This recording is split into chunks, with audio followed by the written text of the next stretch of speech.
బ్రహ్మ, విష్ణు, మహేశ్వరులు ముగ్గురు ఒకటే అని మనకు తెలుసు. కానీ అసలు ఆ ఒక్క శక్తి 3 రూపాలుగా ఎందుకు మారింది? శ్రీ గురుచరిత్రలో ఉన్న ఈ రహస్యం మీకు తెలుసా? ముందుగా అందరికీ నమస్కారం. ఒకసారి నామధారకుడు సిద్ధమునితో, స్వామి, శ్రీ గురుడు త్రిమూర్తాత్మకమైన భగవంతుడు అంటారు కదా, ఆయన మొదట అలా ఎందుకు అవతరించారో సెలవియ్యండి అని వేడుకున్నాడు.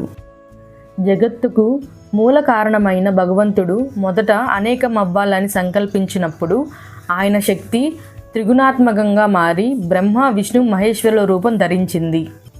వాటిలో రజోగుణము ప్రకోపించినప్పుడు సృష్టికర్త అయిన బ్రహ్మ రూపంలో ఆ శక్తి సర్వాన్ని సృష్టించింది. సత్వగుణము బలీయమై విష్ణు రూపంలో సర్వాన్ని పాలిస్తుంది.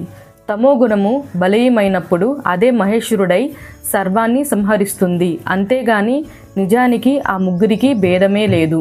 మనలో ఉన్న రజో, సత్వ, తమో గుణాలను అర్థం చేసుకున్నప్పుడు మన దైవత్వానికి దగ్గరవుతాము.